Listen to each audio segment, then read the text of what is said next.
pemicunya syaitan masuk di dalam diri seseorang adalah dari apa yang dia ucapkan. Apakah setiap perceraian itu tiba-tiba langsung jatuh cerai, talak?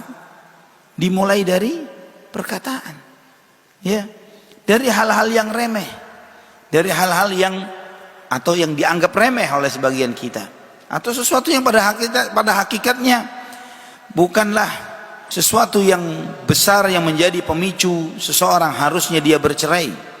Namun karena seseorang tidak bisa mengontrol apa yang dia ucapkan, tidak bisa mengontrol emosinya, dan kemudian dia terbawa dengan merendahkan pasangannya dan banyak lagi sebab-sebab yang lainnya, maka setan di situ menunggangi semua sifat-sifat negatif yang ada pada diri seseorang.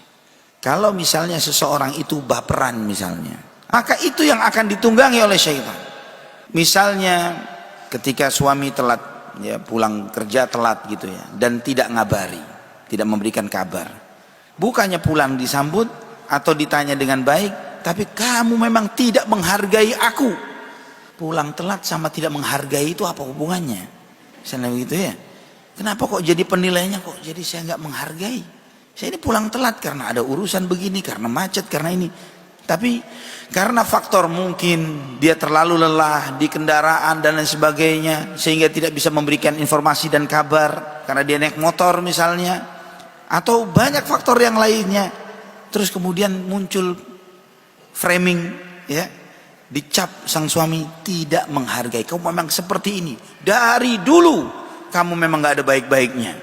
Masya Allah, tabarakallah. Akhirnya apa yang terjadi? Dari kacamata sang suaminya, saya ini bekerja buat siapa? Dari total pendapatan saya, berapa yang saya rasakan, berapa yang saya habiskan untuk keluarga. Terus kemudian sudah sedemikian rupa, sudah sekian lama, sudah sekian tahun seperti ini, kemudian dianggap bahwa tidak ada baiknya dari dulu sampai sekarang. Masya Allah, ini karena baperan, ya, karena faktor karena terbawa perasaan, dia setan tahu inilah titik kelemahannya, maka masuklah setan yang ada pada diri suami dengan cara yang berbeda, ya. Dan di saat itulah innasyaitana yanzaghu bainahum, sesungguhnya syaitan memunculkan perselisihan di antara mereka. Maka dari situ kita belajar, ketika kita bisa menata emosi kita. Menata emosi itu dengan cara apa? Menata apa yang diucapkan.